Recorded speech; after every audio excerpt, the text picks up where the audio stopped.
مقصود الحدیث ہے مرغ کو برا بھلا نہ کہنے کی تاکید۔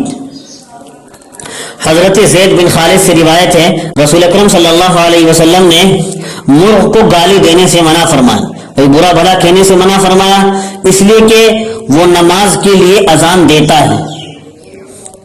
اس کو امام بغوی نے شرح السنہ میں روایت کیا ہے۔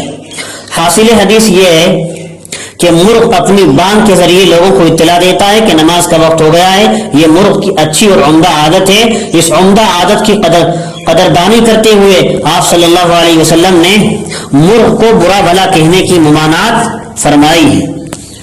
یہی سے معلوم ہوا کہ جس چیز میں کسی اعتبار سے خوبی اور بھلائی ہے، علماء نے لکھا ہے اس حدیث سے معلوم ہوا جس چیز میں کسی بھی اعتبار سے خوبی اور بھلائی ہو اس کو برا کہنے سے بچنا چاہیے اور اس کی عزت و احترام کرنا چاہیے۔ اور حضور نے جو مرغ کو برا بھلا کہنے سے منع فرمایا اس لیے کہ مرغ نماز کے لیے اذان دیتا ہے، تو اس کا مطلب یہ بھی نہیں کہ مرغ حقیقتاً یہ کہتا ہے کہ اٹھو نماز کا وقت ہو گیا، بلکہ اللہ تعالیٰ نے اس کی فطرت میں یہ بات رکھی ہے کہ صبح کے وقت جو نماز کا صحیح وقت ہوتا ہے اس میں وہ بار بار بانگ دیتا ہے، اس سے سونے والے کی آنکھ کھل جاتی ہے اور وہ اٹھ کر نماز ادا کرتا ہے، لہذا مرغ کی آواز نماز کے لیے اٹھنے کا ذریعہ ہے۔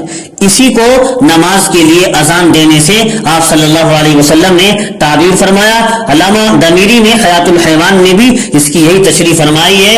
اور یہ سمجھیے کہ مرغ کی بانگ یہ انسان کے لیے الارم کا کام کرتی ہے اور مرغ نماز کے لیے بیدار کرتا ہے۔ دوسری روایت میں یہ آ رہا ہے، ابو داؤد کی روایت ہے، حضرت زید بن خالد سے روایت ہے کہ رسول اکرم علیہ السلام نے ارشاد فرمایا مرغ کو برا بھلا مت کہو، بلا شبہ وہ تو نماز کے لیے جگاتا ہے۔ تو اس کی بڑی خوبی ہے کہ اس کو رات کے اوقات معلوم ہوتے ہیں، چنانچہ وہ عموماً تہجد کی نماز کے وقت بھی اور فجر کی نماز کے وقت بھی خوب آواز لگاتا ہے، بانگ دیتا ہے تاکہ سونے والے بیدار ہو کر نماز پڑھ لیں۔ اس عمدہ خصلت کی بنا پر ہی اس کو برا بھلا کہنے سے منع کیا گیا ہے۔ امام حلیمی فرماتے ہیں اس فرمان میں اس بات کی دلیل ہے جس چیز سے بھی خیر حاصل ہو، جس چیز سے بھی خیر حاصل ہو اس کو گالی نہیں دینی چاہیے، برا بھلا نہیں کہنا چاہیے اور نہ اس کی توہین کرنا مناسب ہے، بلکہ اس کا حق یہ ہے کہ اس چیز کی تکریم کی جائے۔